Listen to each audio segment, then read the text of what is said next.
The law of calling money by name, as revealed through the rare and often overlooked prosperity teachings of Florence Scovel Shinn, is one of the most mystical, misunderstood, and spiritually potent principles in the entire domain of metaphysical abundance. And yet it is also one of the simplest, for it teaches that money responds not to effort alone, not to strategy alone, not to business alone, not to hard work alone, and not even to opportunity alone, but to identity, to recognition, to vibration, to naming, and to the inner conviction that money is a living idea, a divine substance that behaves like a loyal servant when commanded with authority, affection, and clarity of intention.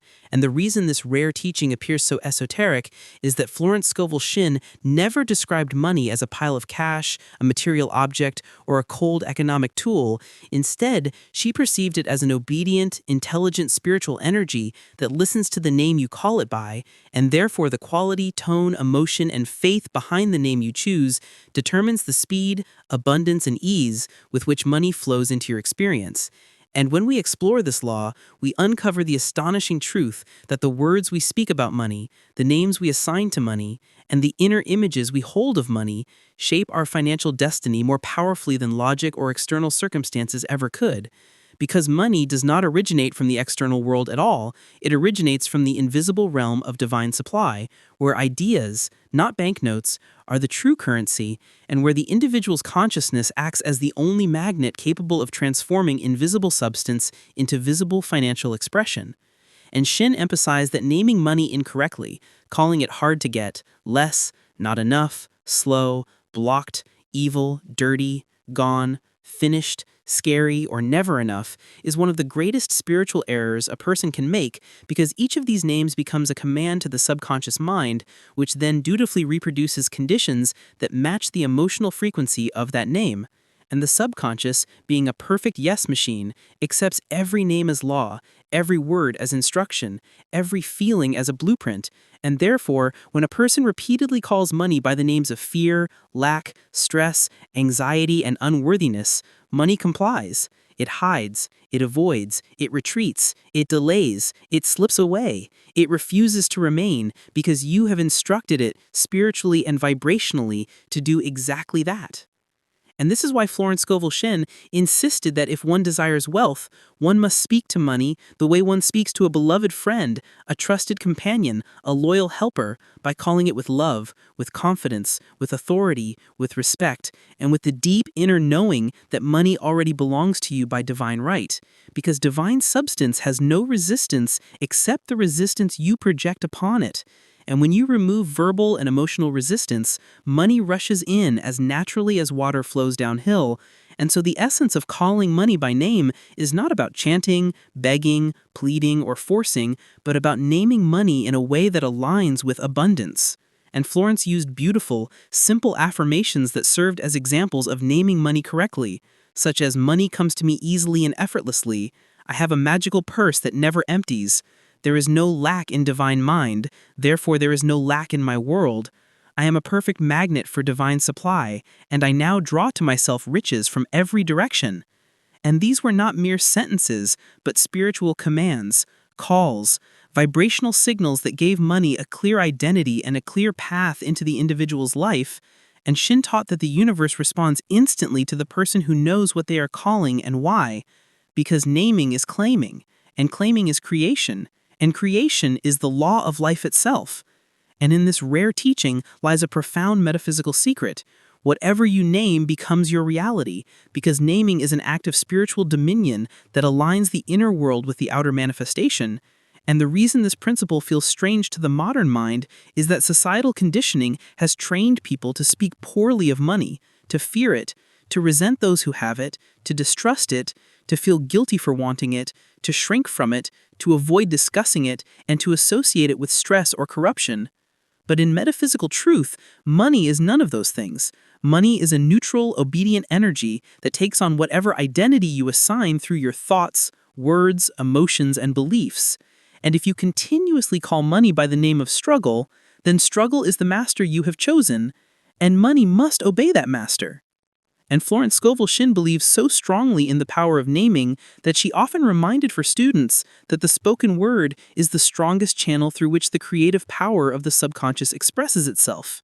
And this is why she placed such emphasis on what she called the chemistry of words, meaning that every word releases a vibration that forms its own matching chain of events. And therefore, if you call money by a negative name, you activate chains of lack. But if you call money by an abundant name, you activate chains of unexpected blessings. And she gave many real-life examples. The woman who constantly said, "I never have enough money," and found that whenever she earned more, new expenses swallowed it instantly. The man who repeatedly declared, "Money leaves me quickly," and always found himself handling emergencies, sudden losses, or impulsive spending. The business owner who spoke the words, "Money is slow these days," and unconsciously slowed down her entire financial flow, and then the opposite. The woman who said daily, "I am a magnet for miracles, and money stays with me," and shortly after found herself receiving gifts, refunds, new clients, and financial relief from unexpected places. Or the man who affirmed, "Money loves to be with me," and noticed investments, opportunities, and savings began multiplying. And Shinn explained that such results were not coincidences, but the direct outworking of the names they had given money. And she said, the game of life is a game of boomerangs. What you speak, you receive. Which means that money behaves exactly like the name you throw into the universe, and the universe returns that name wrapped in real-life conditions. And what makes this teaching rare is that most people chase money, beg for money, worry about money, or attempt to earn it through force alone. But Florence taught that the highest prosperity does not come from external pursuit, but from internal command, and that command begins with naming money correctly, lovingly, confidently, and in harmony with divine order. Because divine supply never fails, never delays, never withholds. Only the individual's consciousness does. And so to practice the law of calling money by name, one must begin by dissolving all negative names that have attached themselves to money over the years, such as hard, scary, unsafe, unstable, rare, or impassable, and replace them with new names like abundant, easy, friendly, faithful, ever-present, flowing, overflowing, multiplying, secure, loyal, supportive, divine, and mine by right. And once this shift happens, the subconscious mind, which has no choice but to obey, begins opening doors. Doors in the form of opportunities, intuitive ideas, inspired actions, helpful people, unexpected channels, and miraculous alignments that seem unrelated but are actually the direct response to the new name you have assigned to money. And one of Shinn's most powerful but least discussed insights was that money is a reflection of self-worth. And therefore, if a person secretly calls themselves unworthy by thinking thoughts like, "Who am I to be wealthy?" or "I'm not lucky like others," or "I don't deserve abundance," then their energy instructs money to stay away, because money cannot enter a space where the host believes they are unworthy. And conversely, when a person calls themselves deserving, valuable, powerful, capable, blessed, and supported by divine supply, then money rushes to fulfill that identity, because money is attracted to confidence, clarity, and spiritual authority. And Shinn likened this process to calling a trained, beloved animal by name. The creature runs towards the voice it trusts, and money behaves exactly the same way, for money runs towards the consciousness that understands its nature, and it avoids the consciousness that fears it, mistrusts it, or diminishes it. And she insisted that the act of naming must be paired with the act of feeling, for naming without feeling is dry, weak, and ineffective, but naming infused with gratitude, expectation, and emotional certainty becomes a magnet of irresistible force. And in her teachings, she often reminded students that the universe does not respond to words alone, it responds to the emotional fire behind the words.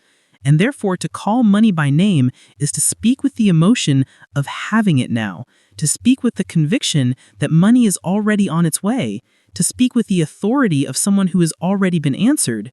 And while this may appear delusional to the logical mind, metaphysical law operates on a different principle. Consciousness precedes manifestation, feeling precedes form, naming precedes receiving, and the spiritual claim always arrives before the physical demonstration. And in the law of calling money by name, we find a transformative instruction that can reverse years of financial struggle in a matter of days. Stop naming money according to your past and begin naming it according to your divine future. For the universe only responds to the names you choose today, not to the circumstances you experienced yesterday. And this teaching becomes even more powerful when one realizes that the universe does not speak Urdu, English, French, or any human language. It speaks vibration, intention, imagery, and feeling. And so your words are not magic by themselves.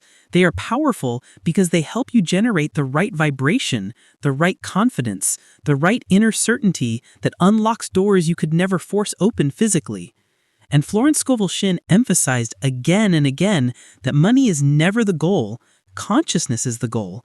And when consciousness changes, money follows like a shadow. And calling money by name is simply the method of changing consciousness by transforming the relationship between the individual and divine substance. And so many people unknowingly call money incorrectly every day. When they sigh when paying bills, when they panic after seeing prices